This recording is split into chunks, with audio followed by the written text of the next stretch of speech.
সম্মানিত দর্শক সবাইকে স্বাগত জানাচ্ছি নিটোলটা 21 রাতের আজকের আয়োজনে।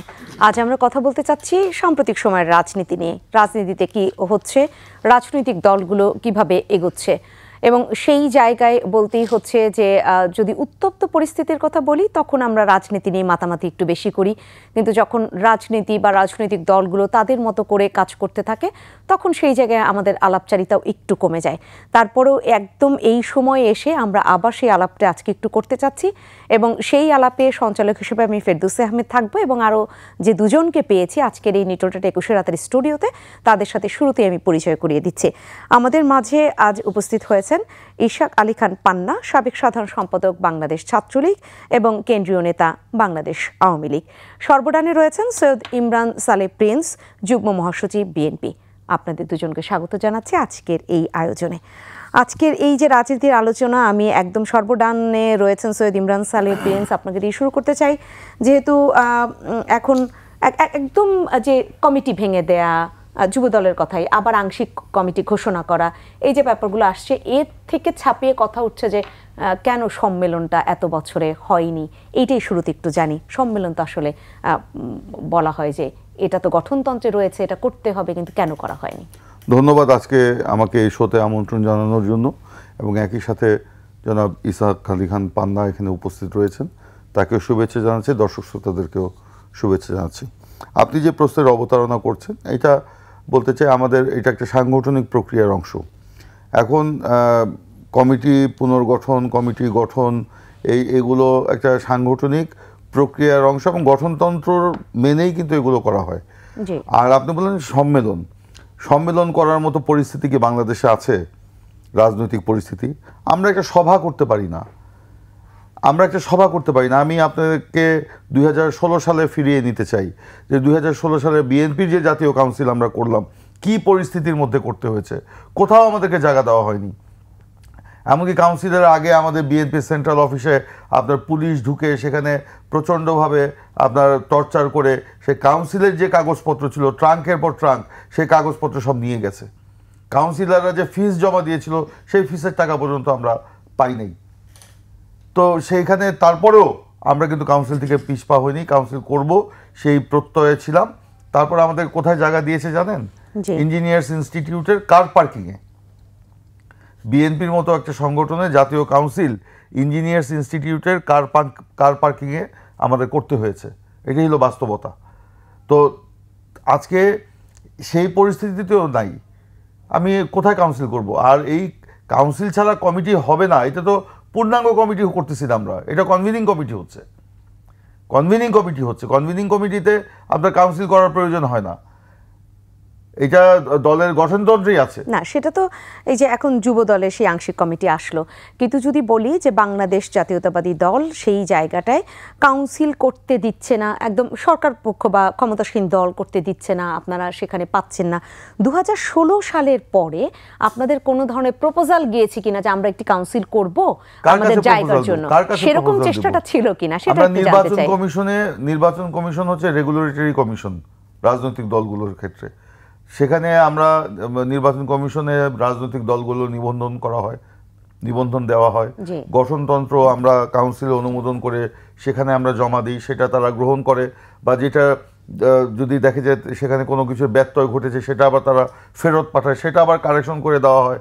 এই তো নির্বাচন কমিশনের কাজ, যে রাজনৈতিক দলগুলো সঠিক মতো রাজনীতি করতে পারছে কিনা, সংগঠন পরিচালনা করতে পারছে কিনা, সেটা দেখার দায়িত্ব, মানে ভালো মন্দ দেখার দায়িত্ব তো নির্বাচন কমিশনের। আমরা বহুবার গিয়েছি নির্বাচন কমিশনে, রাজনৈতিক পরিবেশ ফিরিয়ে আনার ক্ষেত্রে তাদের সহযোগিতা চেয়েছি, কাউন্সিলের ক্ষেত্রে আমরা সহযোগিতা চেয়েছি। তারা বলেছে এই সব ব্যাপারে তো আমাদের কোনো হাত নাই। আমরা কার কাছে চাইবো? সরকারের কাছে। বহুবার বলেছি, সরকার তো রাজনীতির পর থেকে, বিশেষ করে বিরোধী দলের ক্ষেত্রে, তারপরেও বিশেষ করে বিএনপির ক্ষেত্রে একেবারেই ন্যারো করে দিয়েছে, সরু করে দিয়েছে। রাজনীতি করারই তো কোনো সুযোগ নেই। আপনাদের এই যে অভিযোগ যে নির্বাচন কমিশনের সহযোগিতা করার কথা, কিন্তু তারা সহযোগিতা করছে না, অসহযোগিতা করছে। আমি শেষ করি, বলছে যে এইটা দেখার দায়িত্ব সাংবিধানিকভাবে তাদের না। প্রিন্স, আমি একটু শেষ করি। সেই জায়গাটায় এই যে আপনাদের যে অভিযোগটা রয়েছে, অভিযোগটা দেওয়ার মতো কি কোনো জায়গা আপনারা পাননি? আমরা অভিযোগ তো দিয়েছি, আমরা বলেছি নির্বাচন কমিশনের, রিটেন দিয়েছি, লিখিতভাবে দিয়েছি। তারা আমাদের আয় ব্যয়ের হিসাব নেয়, তা আমরা সঠিকভাবে এখানে আমরা কাজ করতে পারার ক্ষেত্রে যে প্রতিবন্ধকতাগুলো আছে সেটা তারা দেখবে না। যখনই আমরা এগুলো তাদের দৃষ্টিতে নিয়ে আসি তারা বলে এটা আমাদের দেখার কাজ। অর্থাৎ লিখিতভাবে অভিযোগ আপনারা দিয়েছেন কিন্তু কোনো ধরনের সাড়া মেলেনি। আচ্ছা, আপনার কাছে আমি আবারও আসবো। আরেকটু যোগ করি, জি, কোনো ক্ষেত্রে তাদের কাছ থেকে আমরা যেটা উত্তর পেয়েছি সেটা ক্ষমতাসীন দলের সাধারণ সম্পাদক সবসময় যেটা বলে থাকে সেই ধরনের উত্তর তাদের কাছ থেকে পেয়েছি আমরা। তাহলে এখনো সেই আপনি ক্ষমতাসীন দলের সাধারণ সম্পাদকের কথা তো বললেন, তিনি সাম্প্রতিক সময় বলেছেন যে বিএনপি আসলে পরজীবীর মতো আন্দোলনগুলো করছে। সেই জায়গাটাও একটু শুনবো যে সেই সুর আরো কোথায় কোথায় আপনি শুনতে পেলেন। জি, আমি একটু পরে আসি। আমি এখনই বলতে চাই, জি, পরজীবী তো বিএনপি না, পরজীবী হচ্ছে আওয়ামী লীগ। বিএনপির পরজীবী হওয়ার প্রয়োজন হয় না। আমার মনে হয় এখানে আপনার একটু যেহেতু কথার ব্যাপ্তিটা একটু বেশি রয়েছে, আপনি একটু হয়তো বেশি বলবেন। আমি বরং ইশাক আলী খান পান্নাকে শুনে আপনার কাছে আবারও আসি। আপনার কাছে আসতে চাই আওয়ামী লীগের ব্যাপারেও এখন একদম সাধারণ মানুষের মনেও যে আওয়ামী লীগের দলের মধ্যে এক ধরনের কোন্দন হয়ে গেল কিনা, বিশেষ করে স্থানীয় সরকার নির্বাচনে। আমরা যদি একদম সেই ইউনিয়ন পরিষদ নির্বাচনের কথা বলি, উপজেলা পরিষদ নির্বাচনে একদম দলের শীর্ষ পর্যায় থেকে ঘোষণা আসলো বা এক ধরনের আহ্বান আসলো, যেটাই বলি না কেন, যে স্বজনদের বসিয়ে দিতে হবে। তারপরে দেখা গেল বিভিন্ন জায়গায় স্বজনদের সেই নির্বাচনী মাঠ থেকে সরিয়ে নেওয়া হয়নি, সেখানেই থেকেছে। আমি স্থানীয় এমপিদের কথা বলছি, তাদের স্বজনদের বসিয়ে দেওয়ার এক ধরনের আহ্বান ছিল। তখন সাধারণ মানুষের মনে একটি প্রশ্ন চলে এসেছে, তাহলে শীর্ষ নেতৃত্বের কথাও আওয়ামী লীগের একদম তৃণমূল পর্যায়ে শোনা হয় কিনা, নাকি এখানেও এক ধরনের কোন্দল আসলে তৈরি হয়ে গেছে? দেখুন, আপনাকে ধন্যবাদ জানাচ্ছি। সহ আলোচক প্রিন্স ভাই সহ আজকের অনুষ্ঠান 21 টিভির যারা দেখছেন শুনছেন সকলকেই আমি আমার শুভেচ্ছা জানাচ্ছি।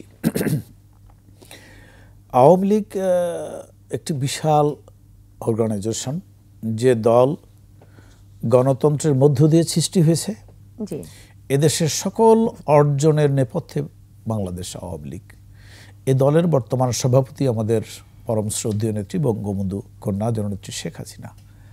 এ দলের মূল নেতৃত্বের কথা তৃণমূল পর্যায় পর্যন্ত মানুষ, দলের নেতাকর্মীরা মানেন, শোনেন এবং সেটা পালন করেন। সবচেয়ে বড় কথা কি, এত বড় একটি প্রতিষ্ঠান, উপমহাদেশের সর্ববৃহৎ একটি রাজনৈতিক দল, এই দলের ভিতরে গণতন্ত্র চর্চার একটি রেওয়াজ আছে।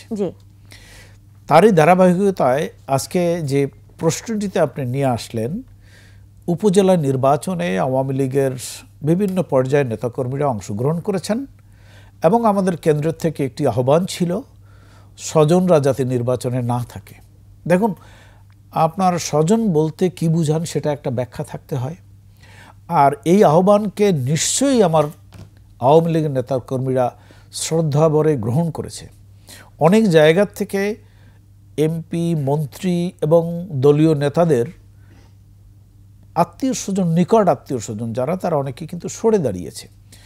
আবার যদি কেউ নির্বাচনে অংশগ্রহণ থাকে, সাপোজ ধরেন আমি যদি নির্বাচনে অংশগ্রহণ করি, আমার বড় ভাই অথবা আমার কোনো আত্মীয় তিনি পার্লামেন্টে আছেন অথবা মন্ত্রিসভায় আছেন, আমার কি রাজনীতি করার অধিকার নাই? আমি কি মানুষের কাছে আমার ম্যান্ডেট চাওয়ার আমার অধিকার নাই? এটা তো আমার ফান্ডামেন্টাল রাইট। তো আমি যদি নির্বাচনে অংশগ্রহণ করি, সেটা তো আমার ব্যক্তি স্বাধীনতা। জনগণ আমাকে ম্যান্ডেট দেয় কিনা আপনি সেটা দেখবেন। সেই ক্ষেত্রে কোনো ব্যত্যয় ঘটেনি। আর যে কথাটি বললেন না, আওয়ামী লীগের ভিতরে, এইখানে একটু ছোট্ট করে শুনে নিই।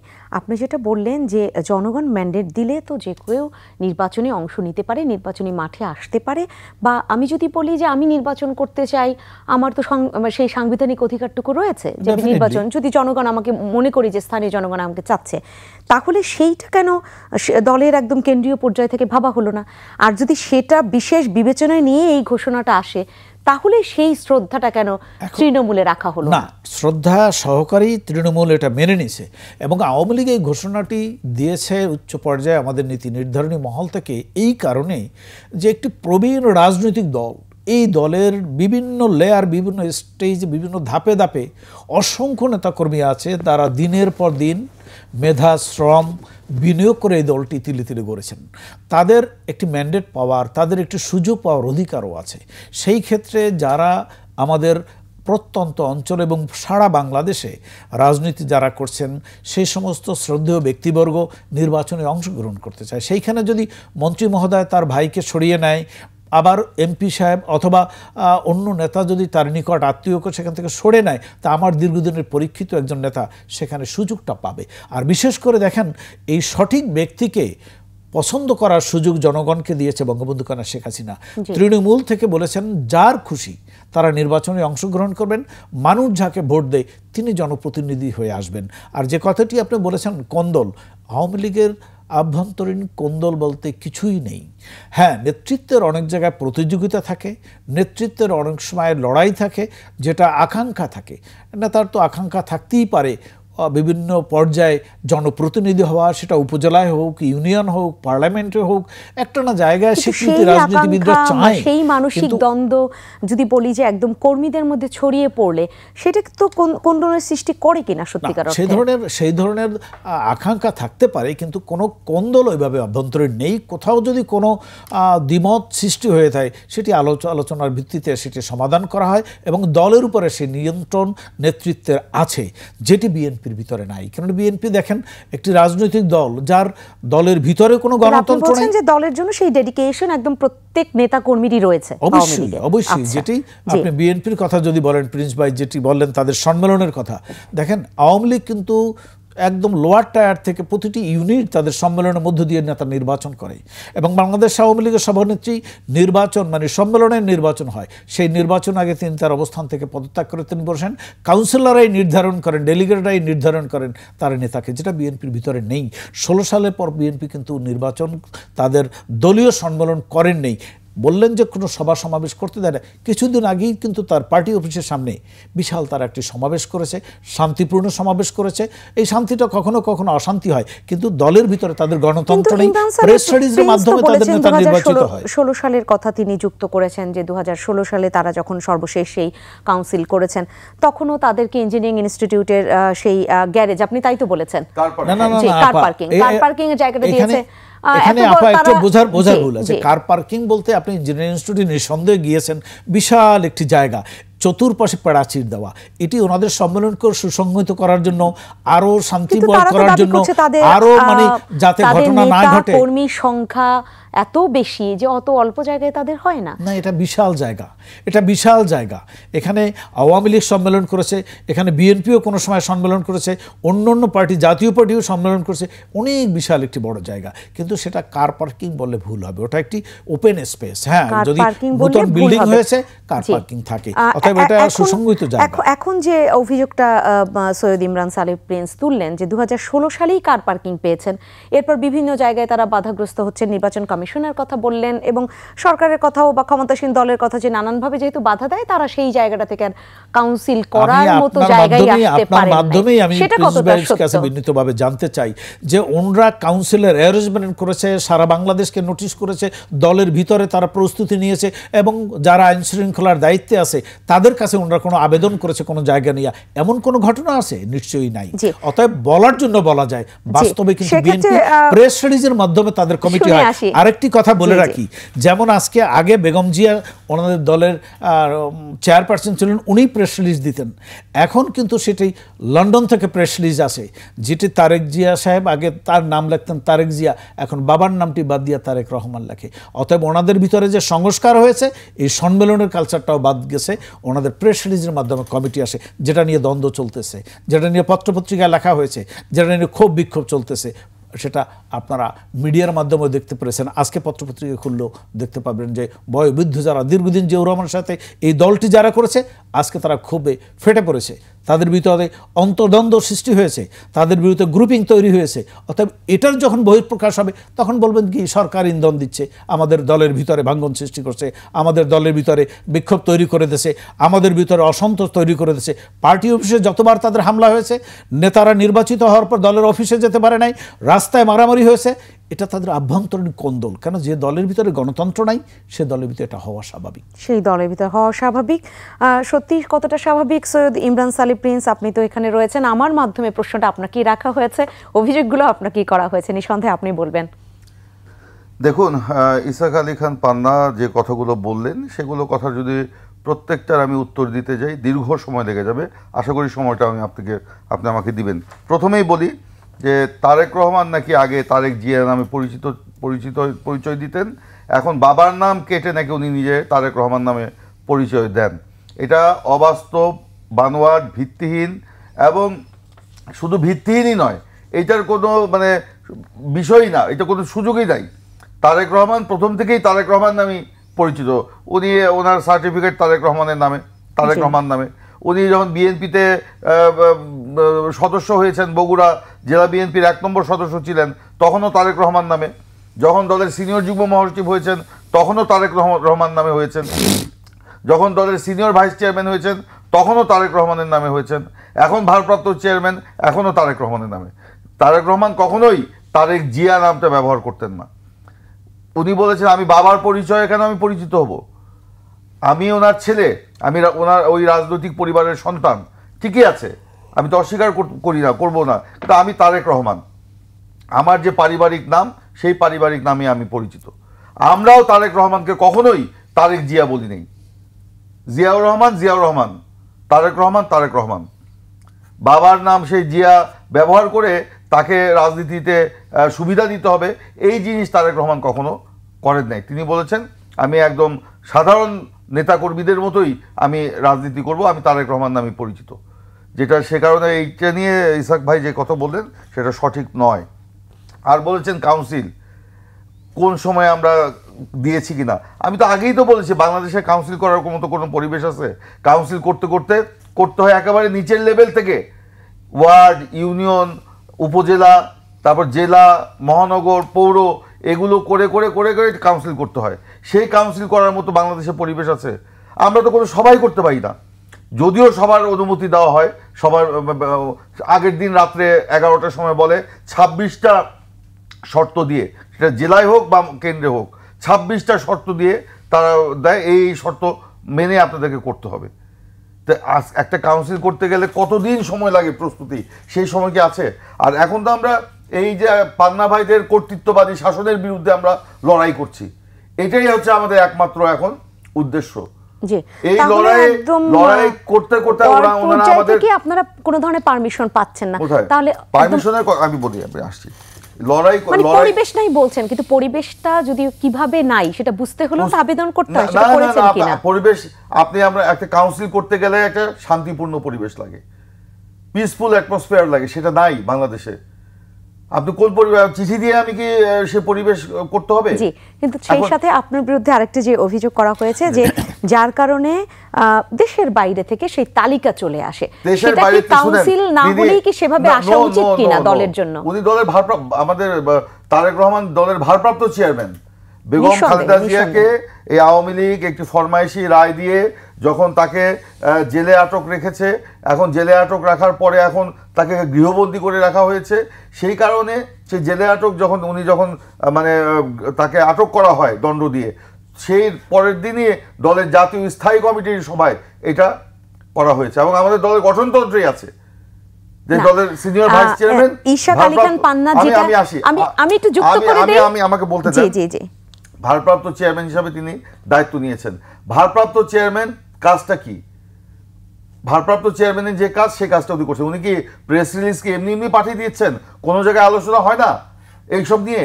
বিভিন্ন টায়ারে আলোচনা হয় এই কমিটি নিয়ে, কাকে দেওয়া যায়, কিভাবে করা যায়, কি কাকে দিলে ভালো হয়, নীতি নির্ধারণী ফোরামে আলোচনা হয়, আমাদের ফোরামে আলোচনা হয়, আলোচনা হয়ে সিদ্ধান্তটা উনি গ্রহণ করেন। এটা ঠিক। সেদিকে প্রেস লিস্ট দিয়ে দিবেন তো কার মাধ্যমে দিবে? বেগম খালেদা জিয়া কখনো প্রেস লিস্ট দেন না, দেন নাই। এই প্রেস লিস্টটা যায় দলের দপ্তর থেকে। এই উত্তরটা আপনি দিয়েছেন, কিন্তু আমি যুক্ত করতে চাচ্ছি সে আরেকটা যে অভিযোগ করেছে, সেটা হচ্ছে যে এরকম যে প্রেস রিলিজের মাধ্যমে সেটা হোক, আগে আপনাদের সাথে আলোচনা হয় বিভিন্ন পর্যায়ে, কিন্তু সে যেটা আসে সেটার সেই যে তালিকা আসুক বা নামের তালিকা, সেটা নিয়ে আপনাদের দলের মধ্যে অনেক একদম সিনিয়র নেতাদের অনেকের মধ্যে অসন্তোষ থাকে, সেই জায়গাটা যদি একটু বলতেন। একটা কাজ করতে গেলে ধরেন স্বাভাবিকভাবেই যে একটা কাজ করতে গেলে আপনার হয়তো 80 জন এটার খুশি হবে, 20 জন হয়তো অখুশি হবে, কাজটা তো আপনাকে করতে হবে। 100 জনকে আপনি খুশি করতে পারবেন না। এখন দল সিদ্ধান্ত নিয়েছে তারুণ্য নির্ভর আমরা কমিটিগুলো করব। কমিটির যে কাজ, এই কর্তৃত্ববাদী দুঃশাসনের মধ্যে আমাদের যেভাবে রাজনীতি করতে হচ্ছে, এখানে তারুণ্য নির্ভর লোককেই তো আমরা নেতৃত্বে দিতে হবে। প্রবীণ যারা আছে তারা থাকবে, তারা অ্যাডভাইস করবে আমাদেরকে, তারাও নেতৃত্ব দিবে। মির্জা ফখরুল ইসলাম আলমগীর দলের মহাসচিব নাই? ইশাক আলী খান পান্না আরেকটি অভিযোগ করেছে যে দলের মধ্যে যাদের গণতন্ত্র নেই, বিএনপির কথাই বলেছে যে আমি বিরতি থেকে এসে সেটা শুনবো। আমাদের দলে ফুল গণতন্ত্র আছে, ফুল গণতন্ত্র আছে বলে যে কোনো কর্মসূচি প্রণয়নে দলের ফোরামে ভোটাভুটি হয়। গণতন্ত্র নাই বলে আপনাদের কোন্দলটাও বেশি, এইটা আমি আপনার কাছ থেকে কোন্দল নাই, কোন্দলটা আপনি মাইক্রোস্কোপ দিয়ে দেখেন, এইজন্য কোন্দলটা আপনি বেশি দেখার চেষ্টা করেন। আছে কি নাই আপনিই বলবেন, আমি বলছি বিরতি নিয়ে এসে সেটা শুনবো, এটুকুই আমি বলতে চাচ্ছি। সম্মানিত দর্শক, আপনারা রয়েছেন আমাদের আজকের এই আলোচনায় এবং ছোট্ট একটা বিরতি শেষ করে এসে এই রাজনীতি নিয়ে আমরা আরেকটু জানতে চাইব। নিঃসন্দেহে সেই আলোচনার সাথেই থাকবেন।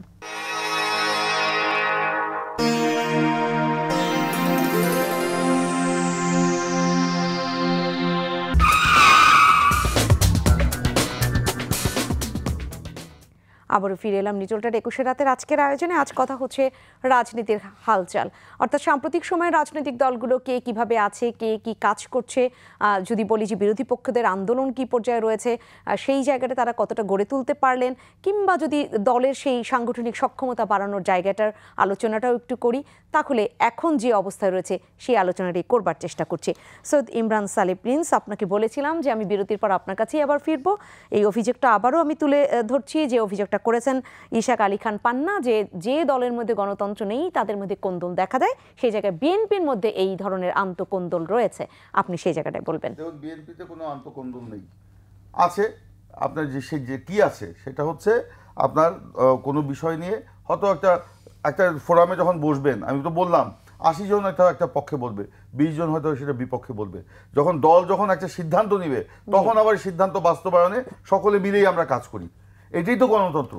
আমাদের যে কোনো ফোরামে যখন আলোচনা হয়, আমি যখন সাংগঠনিক সম্পাদক ছিলাম, কিংবা কয়েকদিন আগে আমাদের যুগ্ম মহাসচিবদের একটা বৈঠক হয়েছে দলের ভারপ্রাপ্ত চেয়ারম্যান জনাব তারেক রহমানের সাথে, সেখানে বিভিন্ন বিষয় নিয়ে প্রায় দীর্ঘ 3.5 ঘন্টা আমরা আলোচনা করেছি।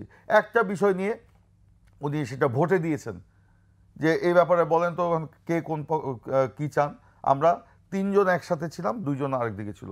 3 জন যেটা মানে একসাথে আমরা বলেছি, সেটার সাথে 2 জন যে একটু ভিন্নভাবে বলেছে, ওইটাকে সমন্বয় করে সিদ্ধান্তটা হয়েছে।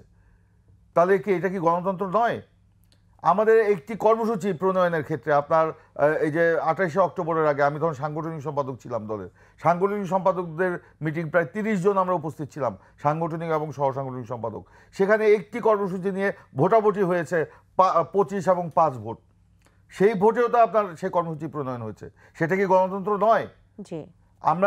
আমাদের দলের ভারপ্রাপ্ত চেয়ারম্যান জনাব তারেক রহমান, তিনি অত্যন্ত গণতন্ত্রমনা এবং উনি ওপেন মাইন্ডেড। যে কোনো সমালোচনা তিনি সহ্য করেন, যে কোনো বিষয় তিনি ওপেন আলোচনা করেন এবং আলোচনা করে সকলের মতামত নিয়ে তিনি এই সিদ্ধান্তগুলো গ্রহণ করেন। এটাই তো বাস্তবতা। আপনি আরেকটি বিষয় আমাকে বলছিলেন যে আওয়ামী লীগের সাধারণ সম্পাদক ওবায়দুল কাদের বিএনপিকে পরজীবী দলে বলেছেন। পরজীবী দল বিএনপি নয়, পরজীবী দল আওয়ামী লীগ।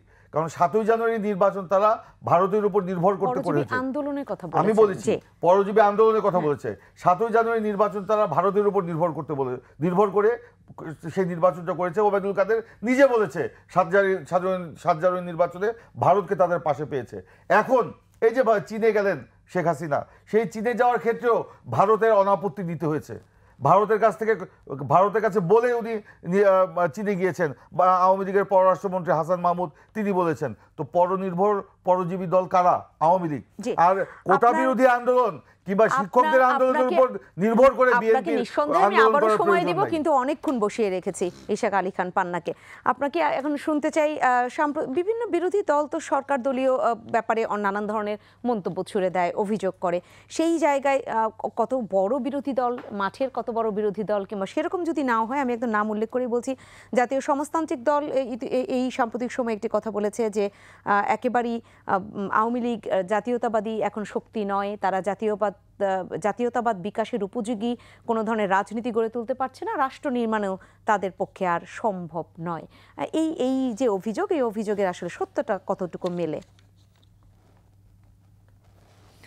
আপনার রাষ্ট্র নির্মাণে আওয়ামী লীগ দক্ষ না নাকি? আওয়ামী লীগ রাষ্ট্র নির্মাণ এখন আর আওয়ামী লীগকে দ্বারা সম্ভব, আওয়ামী লীগ দ্বারা সম্ভব না, অন্য কাউকে দ্বারা সম্ভব মনে করেন উনি। আমি এই কথায় আসবো, এর আগে যদি একটু আমাকে আপনি অ্যালাউ করেন। এটা জেএসডি সাধারণ সম্পাদক শহীদউদ্দিন মাহমুদ স্বপন বলেছেন, আমি সেটাই এখানে উল্লেখ করলাম। হ্যাঁ, আমি আপনার এই প্রশ্নে আসবো, কিন্তু এর আগে যদি একটু প্রিন্স ভাইয়ের দুই একটা কথার একটু উত্তর সুযোগ দেন আমাকে, তাহলে আমি বলতে চাই, যেমন কোর্ট একটি স্পর্শকাতর জায়গা। আন্ডার জাজমেন্ট কোনো বিষয় থাকলে সেগুলো কথা বলতে গেলে সতর্কভাবে কথা বলতে হয়। কোনো জাজমেন্ট যদি দিয়ে থাকে সেটাকে আমরা গ্রহণ করব কি প্রতিবাদ করব, সেটাও একটা নিয়ম পদ্ধতি আছে। দেখুন, উনি একটি কথা বলেছেন যে ফরমাশি রায়ের মাধ্যমে বেগম জিয়াকে সাজা দেওয়া হয়েছে। যে কথাটি উনি বললেন, ওনার মতো একজন পরিপক্ক রাজনীতিবিদ এই কথা বলবে, এটা আজকে যারা শুনছেন দেখছেন তারা আসলে কোন দৃষ্টিতে দেখবে আমি জানি না, হাসবে।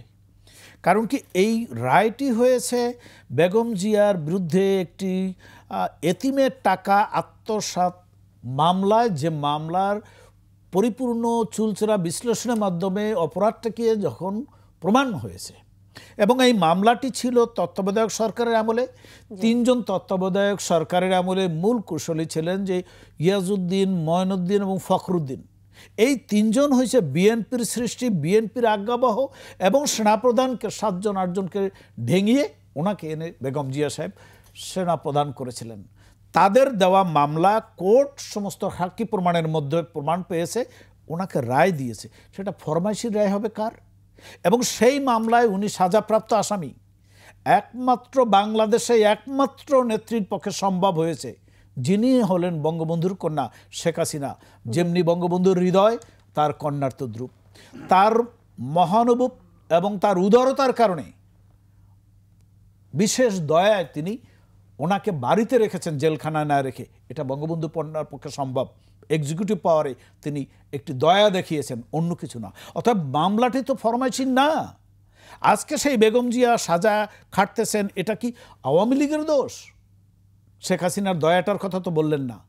আরেকটি কথা উনি বলেছেন যে তারেক জিয়া সাহেব বিদেশে, ওখান থেকে উনি গণতান্ত্রিক পন্থায় উনি সরকার, ওনার সংগঠন পরিচালনা করে। আরে বাবা, তারেক জিয়া সাহেব বিদেশে কেন আছেন? একজন ফেরারি আসামি। 21শে আগস্ট গ্রেনেড হামলা মামলায় উনি সাজাপ্রাপ্ত, 10 ট্রাক অস্ত্র চোরাচালানি মামলায় সাজাপ্রাপ্ত, মানি লন্ডারিং মামলায় সাজাপ্রাপ্ত। এই একজন দলের নেতার চেহারা। দেশে থাকতে পারে না, পালিয়ে গেছে মুচলেখা দিয়ে যে আর কোনোদিন রাজনীতি করব না। ডকুমেন্ট চান? আপনি বললে আমি দিতে পারবো। সেই ব্যক্তি যদি দেশের বাইরে বসে আইএসআইয়ের প্রেসক্রিপশন দল চালায়, দেশে বিশৃঙ্খলা করে, তাহলে কেমনে হবে? সেই দলের নেতারা যদি আজকে বলে তার দলে গণতন্ত্র আছে, এটাও মানতে হবে। দুর্ভাগ্য, জাতির দুর্ভাগ্য আমাদের, যে এদেরকে আজকে অবাধ বিচরণের সুযোগ দেওয়ার পরে এই বাংলাদেশের এই দশা। জঙ্গিবাদীদের সৃষ্টি, বাংলাবাদীদের সৃষ্টি, গ্রেনেড হামলা, অস্ত্র আমদানি কাদের আমলে? এই বেগম জিয়া, এই বিএনপির আমলে। দেশকে পাকিস্তানের ভূখণ্ড বানিয়েছিল। আজকে বলে যে ভারতের অনুকম্প। যে ভারতের সাথে বাংলাদেশের, নট আওয়ামী লীগের, বাংলাদেশের সম্পর্ক হয়েছে একটি নিবিড় আত্মিক সম্পর্ক। যারা মুক্তিযুদ্ধে, আমাদের মহান মুক্তিযুদ্ধে আমাদের পাশে দাঁড়িয়ে কাঁধে কাঁধ মিলিয়ে যুদ্ধ করেছে, অনেক ইন্ডিয়ার সেনারাও শাহাদাত বরণ করেছেন আমাদের এই মুক্তিযোদ্ধার, মহান মুক্তিযুদ্ধে আমার দেশের বীর সেনানীদের সাথে, আমাদের বীর সন্তানদের সাথে। আমরা তাদেরকে আমাদের আত্মিক সম্পর্ক মনে করি, আদর্শের সম্পর্ক। আর চীনের সাথে সম্পর্ক বাংলাদেশের বাণিজ্যিক সম্পর্ক, অর্থনৈতিক সম্পর্ক। বাংলাদেশকে কিভাবে উন্নতশীল একটি জাতি হিসেবে গড়ে তোলা যায় বিশ্বের দরবারে। কোন জায়গা থেকে এই তলিবিহীন ঝুরি বলেছিল পশ্চিমারা এই বাংলাদেশকে? আজকে সেই বাংলাদেশ, বঙ্গবন্ধুবিহীন এই বাংলাদেশে, যে বাংলাদেশ দুর্ভিক্ষের বাংলাদেশ ছিল, জলোচ্ছ্বাসের বাংলাদেশ ছিল, হাহাকারের বাংলাদেশ ছিল, দুর্নীতিতে 3 বার চ্যাম্পিয়ন হওয়ার বাংলাদেশ ছিল, এই বাংলাদেশ জঙ্গিবাদের বাংলাদেশ থেকে আজকে শান্তিময়, যেখানে আজকে আইনের শাসন আছে, গণতন্ত্র আছে, মানবাধিকার আছে, যে বাংলাদেশ আজকে উন্নতশীল জাতি হিসাবে বিশ্বের দরবারে মাথা উঁচু করে দিয়েছে। একমাত্র বঙ্গবন্ধু কন্যা শেখ হাসিনা আজকে বাংলাদেশের নেতা না, বিশ্বের নেতা, নিজেকে নিজের যোগ্যতার গুণে প্রমাণ করেছে। তার কারণেই আজকে বাংলাদেশ বিশ্বের সমাদৃত বাংলাদেশ। আপনি যান পশ্চিমা দেশগুলোতে, উন্নতশীল দেশগুলোতে, সেখানে গেলে কি বলা যে এত অল্প সময় একটি দেশ কিভাবে এত উন্নত তারা সাফল্য লাভ করলো। যাও বাংলাদেশে যাও, শেখ হাসিনা দেখে আসো। সেই দেশের নেতাকে যদি আজকে জাসদের কোনো নেতা বলেন বা অন্য কোনো দলের নেতা বলেন, তার নেতৃত্বে বাংলাদেশ আজকে সুশাসন অথবা অগ্রসর হচ্ছে না, তাহলে কার নেতৃত্বে হবে? আবার 111 চান? আবার 111 চান? অনির্বাচিত সরকার চান? দেখেন না চেহারা, কোনো রাজনীতিবিদ রেহাই পান নাই। এগুলো শুধু বিরোধিতার কারণেই বলা হচ্ছে, এটা আপনি ব্যাখ্যা করলেন। আমি এই বাংলাদেশকে যদি সামনের দিকে এগিয়ে নিয়ে যেতে হবে, সেটি আওয়ামী লীগ এবং শেখ হাসিনা, এর কোনো বিকল্প নাই। সেই জায়গাটায় যেহেতু এই বিরোধিতার কারণেই শুধু বলা এই বক্তব্যগুলো এসেছে, আপনি বললেন, তাহলে এই যে কোটা সংস্কার আন্দোলনকে ঘিরে আওয়ামী লীগের সাধারণ সম্পাদক বলেছেন যে এই আন্দোলন বা শিক্ষকদের আন্দোলন, এটাকে সমর্থন দিচ্ছে বিভিন্ন দল, এবং এখানে একটা দুরভিসন্ধি শব্দ ব্যবহার করেছেন। আপনি কতটা ভাবছেন যে সত্যিকার অর্থেই, বা ওই যে পরজীবী আন্দোলনের কথাটাও আসছে, কতটা রয়েছে সেই সংখ্যাটা? আমাদের দলের সাধারণ সম্পাদক শ্রদ্ধেয় ওবায়দুল কাদের ভাই যে বক্তব্যটা রেখেছেন, এটাই আমাদের দলের বক্তব্য। কারণ বৃক্ষ তোমার নাম কি, ফলে পরিচয়। বিএনপি এবং তাদের সাথে সমমনা দলগুলো যে জোট আন্দোলন করছেন, তাদের আন্দোলন তো মুখ থুবড়ে পড়েছে। বাঙালি জাতি, এই দেশের মানুষ, তাদের আন্দোলনে এদেশের মানুষের ভাগ্যের কোনো পরিবর্তন কিছু দেখেনি, যার জন্য তাদের আন্দোলনে তাদের সম্পৃক্ততা নাই। যার পরিপ্রেক্ষিতে আজকে কোটা আন্দোলন বললেন, এই কোটা আন্দোলনে কারা আন্দোলন করতেছে? আমি যদি আপনাকে জিজ্ঞাসা করি, আপনি একটু কাইন্ডলি বলেন না, এই আন্দোলনটা কার বিরুদ্ধে আন্দোলন? এই কোমলমতি ভাই ও বোনরা যারা আন্দোলন করতে নেমেছে, কোটা বাতিলের দাবিতে তারা আন্দোলন করেছিল 2018 সালে, কোটা সংস্কারের দাবিতে 18 সালে। এখন তারা করছে সেই আন্দোলনটা কি দীর্ঘদিন স্বাধীনতার পর সাংবিধানিকভাবে স্বীকৃতি ছিল এই কোটার। সেই আন্দোলন আপনি দেখেছেন, এবং নিরাপদ সড়ক দাবিতেও কিন্তু আন্দোলন হয়েছিল। কি দেখলাম আমরা তখন? এই আন্দোলনগুলোকে বেগবান করার জন্য একটি গোষ্ঠী এদের সাথে নেমে গেল, খাদ্য সাপ্লাই দিল, অর্থ সাপ্লাই দিল। তারা কারা গ্রেপ্তার হয়েছিল? আপনি নীলক্ষেতের সমস্ত দোকানগুলোতে আইডি কার্ড বানানো শুরু হয়ে গেল। কারা আইডি কার্ড বানাচ্ছে? যারা ছাত্র না, চাকরিজীবী, শিবির, ছাত্রদল করে, তারা নীলক্ষেতে আইডি কার্ড করে, ধরা পড়ছে। স্কুলের ড্রেস পরে বানাচ্ছে নতুন ড্রেস, ধরা পড়েছিল। তারা এখানে আজকের যে কোটা বিরোধী আন্দোলন, এই দাবি যখন রাজপথে উত্থাল, তখন বঙ্গবন্ধু কন্যা শেখ হাসিনা, আজকের প্রধানমন্ত্রী, তখন তিনি ঘোষণা দিয়েছিলেন, ঠিক আছে, উনি ওনার অনুভব, ওনার সেন্টিমেন্ট, ওনার যে দৃষ্টিকোণ থেকে উনি বিবেচনায় নিয়েছেন, উনি বলেছিলেন ঠিক আছে, কোটা আন্দোলন করছে, টোটাল কোটা বাতিল। এই বাতিলটা করে যারা আন্দোলন করছে তাদের পক্ষেই তো তিনি সমর্থন দিয়েছেন, তাদের পক্ষেই তো আওয়ামী লীগ সমর্থন দিয়েছেন। এই তো আওয়ামী লীগ এবং সরকার প্রধানের তো কোনো এখানে গ্যাপ নাই, যারা আন্দোলন করছে তাদের পক্ষে তিনি। এরপরে কি হলো আপনি দেখেন, 7 জন মুক্তিযোদ্ধার সন্তান তারা ক্ষুব্ধ হলো, তারা কোর্টের আশ্রয় নিল, কোর্টে মামলা করলো। কি কারণ? যে কোটা বাতিল করা যাবে না। এইটা করলো 7 জন মুক্তিযোদ্ধার সন্তানরা। কোর্ট কি করলো? বঙ্গবন্ধু কন্যা শেখ হাসিনা অর্থাৎ সরকার যে আদেশ জারি করলো সেটাকে বাতিল করলো, ওই কোটা বহাল রাখলো। এটি কিন্তু সরকার প্রধান এবং আওয়ামী লীগ মানে নেয়। অ্যাটর্নি জেনারেলকে বলল, বা অ্যাটর্নি জেনারেল তার স্বপ্রণোদিত হয়ে তিনি আপিল করলেন। কি এর জন্য আপিল করলেন? যে হাইকোর্টের যে রায় কোটা বহাল থাকবে সেটা আমরা মানি না, আমরা আপিল করলাম, তার মানে আমরা কোটা বাতিল চাই। সেই মামলা কিন্তু পেন্ডিং, আন্ডার জাজমেন্ট আছে, এখনও রায় হয় নাই। তাহলে আজকে কোর্ট আন্দোলন যারা করছে এরা পক্ষেই তো আওয়ামী লীগ, এদের পক্ষেই তো সরকার প্রধান, এদের পক্ষেই তো বর্তমান সরকার। তাহলে আন্দোলনটা করছে কার বিরুদ্ধে? কোর্টের বিরুদ্ধে। তাহলে বিএনপি কি করলো? তাদের তো আন্দোলন করার মরদ নাই। এই যারা কোমলমতির রাস্তায় নেমেছে কোর্টকে চ্যালেঞ্জ করে, আপনি 21 টিভির ডে বিফোর ইয়েস্টারডে দেখবেন, রাতের একটা টকশোতে একজন নেত্রী, এই যে আন্দোলনকারী, তিনি বলছে কোর্টের উপর বিশ্বাস নাই, সরকারের উপর বিশ্বাস আমরা মানি না। তার মানে কোর্টকে চ্যালেঞ্জ করলো। তার পক্ষে গেল বিএনপি, তার মানে বিএনপিও কোর্টকে চ্যালেঞ্জ করলো, বিএনপিও কোর্টকে চ্যালেঞ্জ করলো। কোর্টকে চ্যালেঞ্জ করলো মানে রাষ্ট্রদ্রোহী সামিল কিন্তু আপনি হয়ে যান। সেইখানে আমার নেতা যদি ওবায়দুল কাদের বলে থাকে যে পরনির্বাসীকে মিথ্যা বলছে, এখন ওখানে অর্থ দিচ্ছে কে? কোন জায়গা থেকে অর্থ আসছে বিরিয়ানি খাওয়ার? কোন জায়গা থেকে টাকা আসছে? যার নিজের মরদ নাই, অন্যের কান্দে চড়ে আন্দোলন করতে চান, সেটি আর বাংলাদেশে হবে না। অপেক্ষা করেন।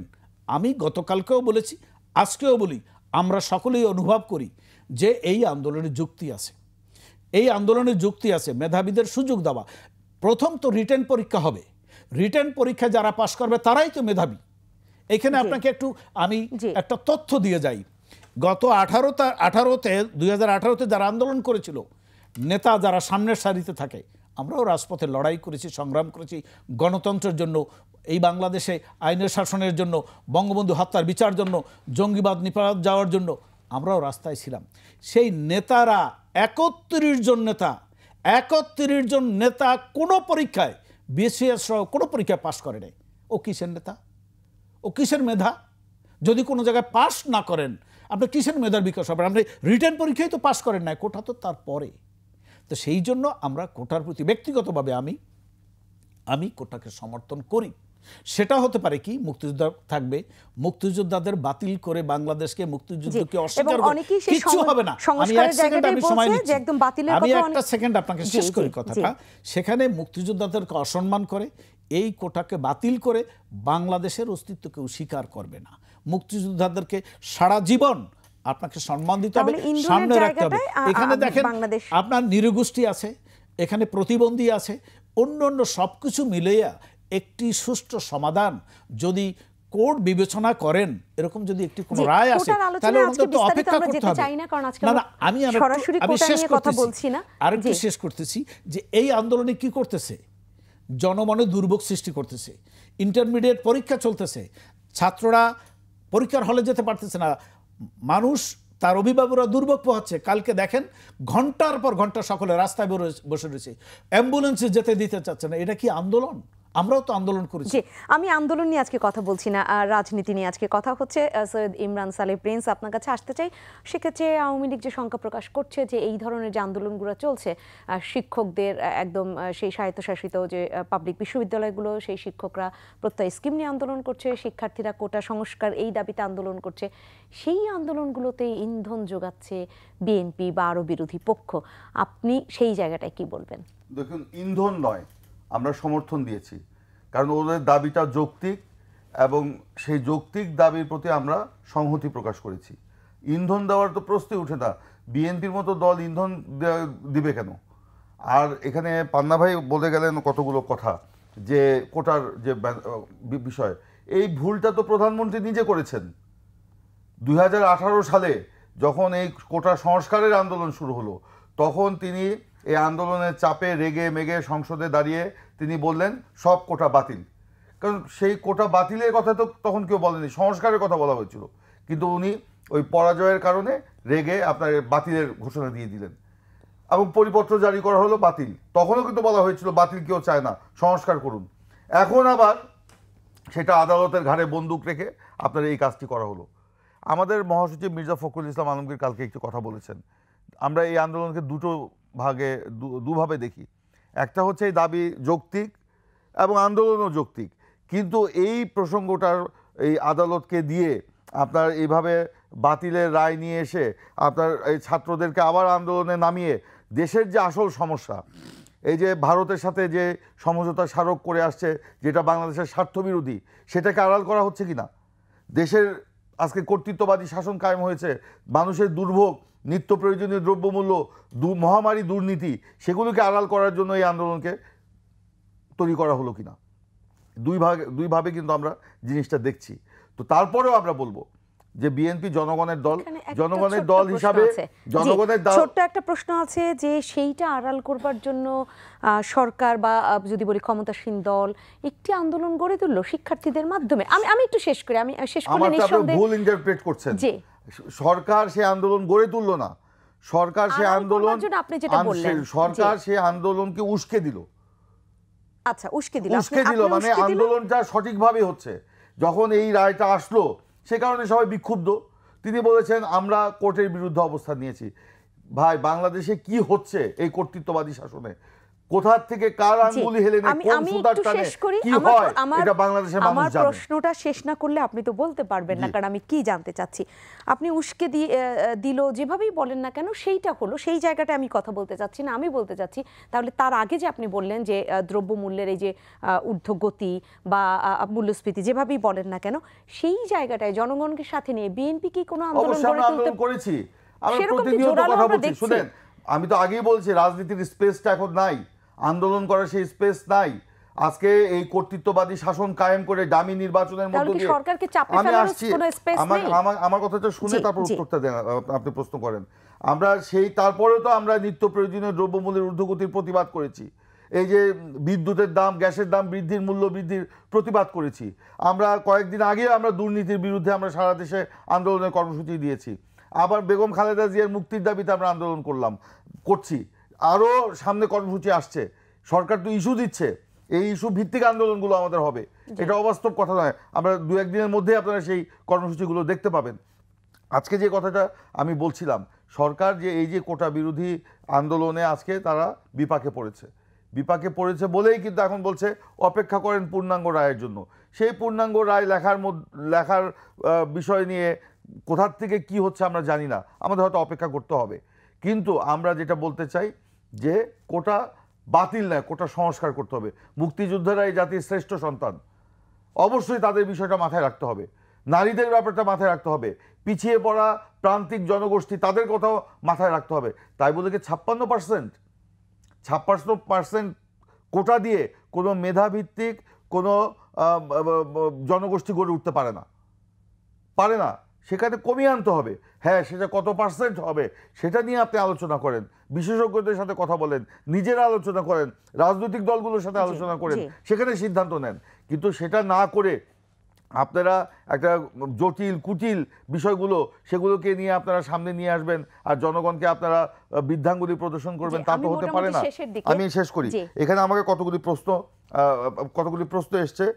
পান্না ভাই বলেছেন যে তলাবিহীন ঝুড়ি তো আওয়ামী লীগের আমলেই আপনার আমেরিকার পররাষ্ট্রমন্ত্রী কিসিঞ্জার বলেছিলেন বাংলাদেশ একটা বটমলেস বাস্কেট, তলাবিহীন ঝুড়ি। তখন আওয়ামী লীগের দুর্নীতি লুটপাটের কারণে এই কথাগুলো বলেছিলেন। সেই তলাবিহীন ঝুড়ি থেকে বাংলাদেশকে স্বনির্ভরতার দিকে এগিয়ে নিয়ে গিয়েছিলেন শহীদ প্রেসিডেন্ট জিয়াউর রহমান। উনি বলেছেন 3বার দুর্নীতিতে বিএনপি চ্যাম্পিয়ন হয়েছে, তার আগে 2বার চ্যাম্পিয়ন হয়েছে আওয়ামী লীগ, 2000 সালে এবং 2001 সালে।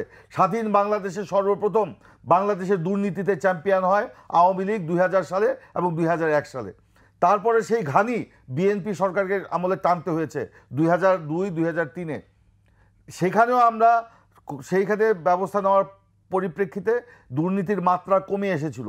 আপনারা, আমি চ্যালেঞ্জ করে বলছি, ট্রান্সপারেন্সি ইন্টারন্যাশনাল ওয়েবসাইটে যান, সেখানে দেখবেন যে 2001 সালে যে দুর্নীতিতে চ্যাম্পিয়ন হয়েছিল তখন যে মাত্রা ছিল 2002, 2003, 2004-এ সে মাত্রা কমে এসেছিল। আমরা কমিয়ে আনার চেষ্টা করেছিলাম, পদক্ষেপ নিয়েছিলাম, এটা বাস্তবতা। ওনারা বলেন 3বার, আগে 2বার তো ওনারা হয়েছে, সেই ঘানি আমাদের টানতে হয়েছে। এটা কিন্তু ওনারা কথা বলেন না। আমার শুনতে হবে, আপনাকে শুনলাম, বেশ কিছুক্ষণ শুনলাম, তাকে শুনে শেষ করতে হবে। সেই জায়গায় আপনি নিঃসন্দেহে বলবেন দুর্নীতিতে কে কতবার বা কোন একদম যদি বলি সেই রাজনৈতিক দল যারা সরকার গঠন করলো কার আমলে কতটা দুর্নীতি হয়েছে, এই হিসেবগুলো যদি আপনারা মানে পারস্পরিক দোষারোপের মধ্যে দিয়ে তুলে ধরেন তাহলে সাধারণ মানুষ রাজনীতিবিদদের উপর কি করে ভরসা রাখবে? দেখুন, আমরা কাল্পনিক কোনো কথা বলে কারো উপরে চাপিয়ে দিচ্ছি না। দালিলিক প্রমাণ আছে যেটা, সেটা তো আপনি অস্বীকার করার কোনো সুযোগ নাই। বিএনপির আমলে যে দুর্নীতির চ্যাম্পিয়ন আছে সর্বজন স্বীকৃত। আজকে যেটা বলে প্রিন্স ভাই, আমি আপনার কথার ভিতরে কিন্তু আপনার কথার ভিতরে কথা বলি নাই। যদি আপনি মনে করেন আবার রিরাইট করব অথবা পুনরায় সংযোজন করব, আপনার ভিতরে আমি কথা বলবো, আপনিও বলেন। তো সেই ক্ষেত্রে বিএনপি আন্দোলন করছে, উনি কথা বলেছেন। বিএনপির আন্দোলন কিন্তু দুটি জায়গায় যেখানে জনগণের কোনো স্বার্থ এবং সম্পৃক্ততা নাই। একটা হচ্ছে দুর্নীতিবাজ সাজাপ্রাপ্ত তারেক জিয়ার মুক্তি চাই, মামলা প্রত্যাহার চাই, বেগম জিয়ার মুক্তি চাই। এর বাইরে বাংলার জনগণের কোনো স্বার্থ নাই। পরিবারের স্বার্থ নিয়ে এই দলটি আন্দোলন করে, জনগণের সাথে কোনো সম্পৃক্ততা নাই। আজকে বাংলাদেশের দুর্নীতির প্রমাণ, এই টাকা পাচার করেছে, মানি লন্ডারিং করেছে এই তারেক জিয়া কোকরা, যে কোকর টাকা বাংলাদেশে আনছে, বাংলাদেশ ব্যাংকে যে খবর নেন, এটা প্রমাণিত। আজকে বাংলাদেশে বিশ্বের কোনো ইতিহাস নাই কোনো দেশের প্রধানমন্ত্রী কালো টাকা সাদা করে। প্রমাণ আছে বাংলাদেশের প্রধানমন্ত্রী এবং খালেদা জিয়া বিএনপির নেত্রী, তার আমলে তার নিজের কালো টাকা সাদা করেছে। এবং বিএনপির আমলে বিএনপির অর্থমন্ত্রী সাইফুর রহমান নিজের কালো টাকা সাদা করেছে। এর চেয়ে জঘন্য কোনো তাহলে কাজ সেখান থেকে কোনো কি কালো টাকা রাষ্ট্রপ্রধান সাদা কোনো দল করবার করতে এই পারে? প্রচলন শুরু হলো কিনা? ধরতে পারে, এটা প্রমাণ নাই। বিশ্বের যেখানেই যাবেন তারা নিন্দা করে। তোমার দেশের প্রধানমন্ত্রী, তোমার কিন্তু আমার দেশের হাতে তো সময় নেই অর্থমন্ত্রী বেশি। কালো টাকা সাদা করেছে। এটা বিএনপির আমলেই প্রমাণ হয়েছে। এটা প্রমাণ হয়েছে আপনি বাংলাদেশের ইতিহাসে, তাহলে কি বিশ্বের ইতিহাসে লেখা সেই হবে। ধারাবাহিকতা সেই আওয়ামী লীগও ধরে ধারাবাহিকতা রাখলো? আওয়ামী লীগের কোনো প্রধানমন্ত্রী, আওয়ামী লীগের কোনো অর্থমন্ত্রী কালো টাকা সাদা করে নাই। বঙ্গবন্ধুর কন্যা এবং তার পরিবারের কোনো দুর্নীতির রেকর্ড নাই। যা আছে বিএনপির নেতা এবং বিএনপির এই সুযোগ দিল পরিবারে। কিনা কালো টাকা সাদা করবার? কার? অন্যদেরকে সুযোগ দিল কিনা কালো টাকা সাদা করবার? অন্যদের সুযোগ দেওয়ার রাষ্ট্রীয় অর্থ কাঠামোকে চাঙ্গা করার লক্ষ্যে, রেমিটেন্স ব্যাক করার স্বার্থে এভাবে বিশ্বের বিভিন্ন দেশে রেওয়াজ আছে। কিন্তু ব্যক্তি হিসাবে কে নিল? ব্যক্তি হিসেবে একটি জিনিস লক্ষ্য করবেন, এই বর্তমান সরকার প্রধান অর্থাৎ আওয়ামী লীগ সভাপতি এবং বাংলাদেশের প্রধানমন্ত্রী শেখ হাসিনা দুর্নীতির কাছে জিরো টলারেন্স। আমাকে শেষ করতে হবে, এক সেকেন্ডে শেষ করি। আজকে যে বাংলাদেশে দৃশ্যমান কিছু দুর্নীতিবাজ ধরা পড়েছে, তাদের বিরুদ্ধে ব্যবস্থা গ্রহণ করা হয়েছে এবং যেখানেই দুর্নীতিবাজের কোনো চিহ্ন বা কোনো তথ্য পাওয়া যায় আপনাদের মিডিয়ার মাধ্যমে হোক আর যেভাবে হোক, সেখানে তিনি ব্যবস্থা গ্রহণ করেছেন। কাজ হচ্ছে আমরা প্রতিনিয়ত নানান ধরনের দুর্নীতির চিত্রগুলো পাচ্ছি, প্রতিনিয়ত গণমাধ্যমে আসে। জি, আপনি 30 সেকেন্ড, 1 মিনিট আমি দিতে পারছি না, 30 সেকেন্ড। তিনি বেগম খালেদা জিয়ার অপ্রদর্শিত টাকা প্রদর্শন করার যে নিয়েছিলেন, সেটাকে উনি কালো টাকাকে সাদা করার কথা বলেছিলেন। আমি পান্না ভাইয়ের জ্ঞাতার্থে বলতে চাই, কালো টাকা এবং বৈধ অপ্রদর্শিত টাকা এক নয়। বেগম খালেদা জিয়া যেটা করেছিলেন তার বৈধ অপ্রদর্শিত টাকাকে অপ্রদর্শিত টাকা বৈধ হয় না, অপ্রদর্শিত টাকাকে তিনি প্রদর্শন করেছেন। আপনার বোঝার ভুল হতেই পারে, কিন্তু সেটা কালো টাকা ছিল না। তিনি বলেছেন ওই টাকা কিভাবে প্রিন্স ভাই বোঝার চেষ্টা করেছেন, সেটাও তিনি বলেছেন। অপ্রদর্শিত টাকা মানেই তো দুর্নীতি। আওয়ামী লীগ অপ্রদর্শিত টাকা মানেই তো কালো টাকা। অপ্রদর্শিত জ্ঞাত আয়ের বাহিরে যে টাকাটা অপ্রদর্শিত, ওইটাই তো কালো টাকা। তিনি এতিমের টাকা চুরি করেছেন। এতিমের টাকা চুরি করেছে, অপ্রদর্শিত টাকা, কালো টাকা, অপ্রদর্শিত টাকা মানেই তো কালো টাকা। বলেই যাচ্ছেন কালো টাকা সংযোজন করে আমরা আবার হয়তো জানার চেষ্টা করব। আমি অসংখ্য ধন্যবাদ জানাচ্ছি সৈয়দ ইমরান সানি প্রিন্স, আপনাকে অসংখ্য ধন্যবাদ। ইশাক আলী খান পান্না, আপনাকে অসংখ্য ধন্যবাদ। সম্মানিত দর্শক, আপনাদেরকে অসংখ্য ধন্যবাদ জানাচ্ছি। আজকে যে কালো টাকা নিয়ে কথা হচ্ছে, যে কালো টাকা সংযোজন হয়তো বিভিন্নভাবে আমাদের জানবার চেষ্টা করতে হবে, কিন্তু বলতেই হচ্ছে রাজনীতিবিদদের কাছে যে স্বচ্ছতা সাধারণ মানুষ চায়, সেই স্বচ্ছতাই আমরা প্রতি মুহূর্তে দেখতে চাই, কারণ তারা দেশের মানুষের সাথে রাজনীতি করবে এবং দেশের মানুষের কাছেই তাদের জবাবদিহিতা নিশ্চিত করবে। আমরা শুধু প্রত্যাশা রাখতে চাই রাজনীতিবিদরা যেন তাদের সেই মূল নীতিতেই কাজ করেন, দেশের জনগণের স্বার্থেই রাজনীতি করেন এবং জনগণের কথা মাথায় রেখেই তারা সামনের দিনগুলোতেও এগিয়ে যাবেন এবং যেখানে তাদের আলোচনায় বসবার দরকার বা একীভূত হওয়া দরকার সেখানে তারা হবেন এবং দেশের কথা ভেবে, দেশের জনগণের কথা ভেবে সর্বোচ্চ যে মঙ্গল সেইখানেই যেন তারা কাজ করতে পারেন। আমরা সেই প্রত্যাশা রেখে আজকে শেষ করছি। সবাই ভালো থাকবেন, শুভরাত্রি।